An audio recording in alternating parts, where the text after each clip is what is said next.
தற்பொழுதைய ஒரு அண்மை செய்தி. தென்கிழக்கு வங்கக்கடலில் நவம்பர் 21 காற்றழுத்த தாழ்வு பகுதி உருவாக வாய்ப்பு இருப்பதாக வானிலை ஆய்வு மையமானது தற்பொழுது தெரிவித்திருக்கிறது. இது தொடர்பான முழு விவரங்களையும் செய்தியாளர் பாவேந்தர் வழங்க கேட்கலாம். பாவேந்தர், தற்பொழுது ஒரு புதிய காற்றழுத்த தாழ்வு பகுதி உருவாகி இருப்பதாக செய்தியானது கிடைக்கப்பெற்றிருக்கிறது. இது தொடர்பான வானிலை ஆய்வு மையம் தெரிவித்திருக்கக்கூடிய முழு விவரங்களையும் பகிர்ந்துக்கோங்க. வணக்கம். தென்மேற்கு வங்கக்கடல் மற்றும் அதனை ஒட்டிய தென்கிழக்கு வங்கக்கடல் பகுதிகளில் மேலும் ஒரு வளிமண்டல கீழடுக்கு சுழற்சி நிலவி வருவதனால தமிழகத்தின் பல்வேறு பகுதிகளில் மிதமான மழை முதல் கனமழைக்கான எச்சரிக்கையானது விடுக்கப்பட்டிருந்த சூழல்ல தற்போது காற்றழுத்த தாழ்வு பகுதி வருகிற 21ஆம் தேதி துவங்க இருப்பதாக இந்திய வானிலை ஆய்வு தெரிவிச்சிருக்காங்க.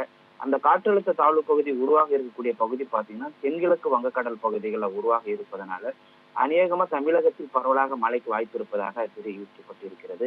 குறிப்பாக நவம்பர் 23ஆம் தேதி வாக்குல காற்றழுத்த தாழ்வு மண்டலமாக இது மாற வாய்ப்பு இருப்பதாகவும் அதன் தொடர்ச்சியாக தமிழகத்தின் ஒரு சில இடங்கள்ல மிதமான மழை முதல் கனமழைக்கு வாய்ப்பு இருப்பதாகவும் குறிப்பா சென்னை போன்ற கடலோரமாக இருக்கக்கூடிய மாவட்டங்கள்ல மேகமூட்டத்துடன் இருக்கும் ஒரு சில இடங்களில் மிதமான மழை முதல் கனமழைக்கு வாய்ப்பு இருப்பதாக தெரிவிக்கப்பட்டிருக்கிறது.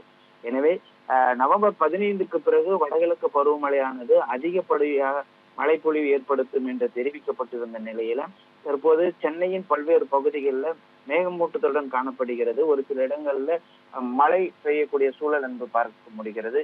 காலையிலிருந்து வானம் மந்தமாக இருந்த சூழலும் பார்க்க முடிந்தது. எனவே வருகிற 21ஆம் தேதி காற்றழுத்த தாழ்வு பகுதியும் வருகிற 23ஆம் தேதி அது காற்றழுத்த தாழ்வு மண்டலமாகவும் மாற வாய்ப்பு இருப்பதாக இந்திய வானிலை ஆய்வு தெரிவிச்சிருக்காங்க. எனவே அநேகமாக வட தமிழகத்தில் பரவலான மழையும் தென் தமிழகத்தில் ஓரிரு இடங்களிலும் மைய தமிழகத்தில் அதாவது டெல்டா போன்ற பகுதிகளில் நல்ல மழைக்கு வாய்ப்பு இருப்பதாக இந்திய வானிலை ஆய்வு மையம் தெரிவிச்சிருக்காங்க.